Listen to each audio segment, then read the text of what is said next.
या श्लोकांवरती चिंतन करत असताना यत क्षेत्रम समासेन सविकार मुदारित, कारण यत म्हणजे जे क्षेत्र आतापर्यंत मी तुला समासेन म्हणजे संक्षिप्त अर्थाने सविकार मुदारित म्हणजे ते क्षेत्र विकारासह मी तुला त्या ठिकाणी सांगितले. उदार उत्तम म्हणजे सांगितले. तर असा त्या ठिकाणी अर्थ आहे. पण क्षेत्र विचार संपल्यानंतर मी तुला संक्षिप्त अर्थाने क्षेत्र म्हणजे शरीराबद्दल विचार सांगितला की हे 36 तत्वाचं. शरीरामध्ये तत्व किती? 36 आहे. तर इच्छा, द्वेष, सुखम दुःखम, संघात, चेतना, धृती या सर्वांचा पाठीमागे विचार आपण केला. पण पुढे गेल्यानंतर भगवान म्हणतात, अर्जुना मी तुला क्षेत्राबद्दल सांगितलं, पण आता ज्ञान सांगणार आहे. आता काय सांगणार आहे? ज्ञान. मग ते ज्ञान कसं आहे? ज्ञानाचं स्वरूप काय? आणि ते ज्ञान अंतःकरणात झाल्यानंतर त्याचा होणारा परिणाम काय?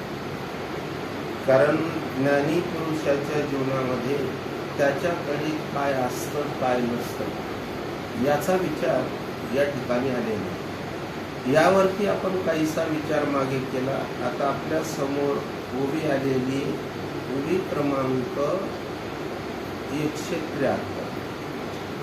जयाचेनी झाले पणे पांगुळा होईजे प्राणी, जयाचेनी निंदाने जगे चेष्टे.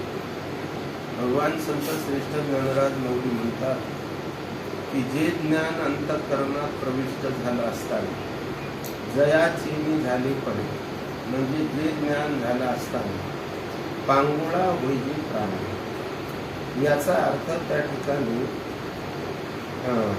म्हणजे ज्या प्राणाच्या बळावर इंद्रिय जी विषय भोगाची चेष्टा करतात, म्हणजे इंद्रिय विषयाकडे प्रवृत्त होतात, तर त्याला धक्का असतो ते प्राणाचा. कारण प्राणशक्तीवरती इंद्रिय कार्यरत होतात.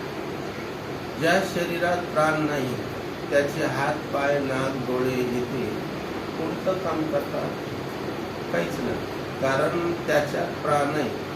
तोपर्यंत त्या शक्तीच्या बळावर इंद्रियाची सर्व व्यवसाय चालतात. म्हणजे डोळ्याने पाहणे, कानाने ऐकणे, हाताने घेणे देणे, चालणे फिरणे वगैरे हा सर्व इंद्रियाचा जो व्यापार आहे, इंद्रियाचा होणारा जो त्या ठिकाणी व्यवसाय आहे, तर ते कोणाच्या बळावर होतो? प्राणाचा.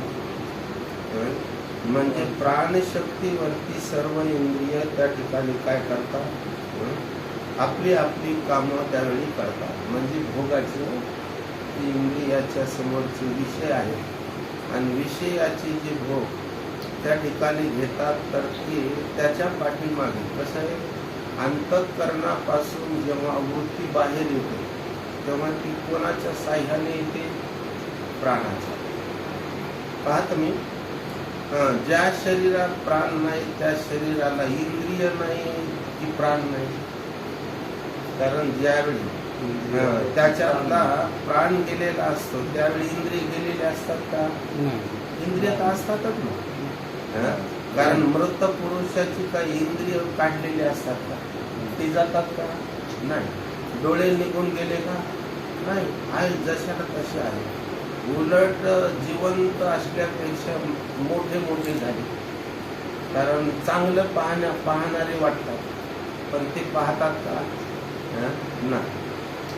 कारण ती शक्ती अज्ञानात लीन झाल्यावर सुद्धा माणसाचे डोळे झाकतात ना. म्हणजे झोपीत आपल्याला काय कळतं? काहीच नाही. मग झोपीत जर कळत नाही तर प्राण गेल्यावर कळत असत. त्याच्यात तर काही त्या ठिकाणी नाही. इंद्रिय सर्व असतात पण व्यवहार नाही. का नाही? ते कोणाच्या बळावर होतो? प्राणाच्या.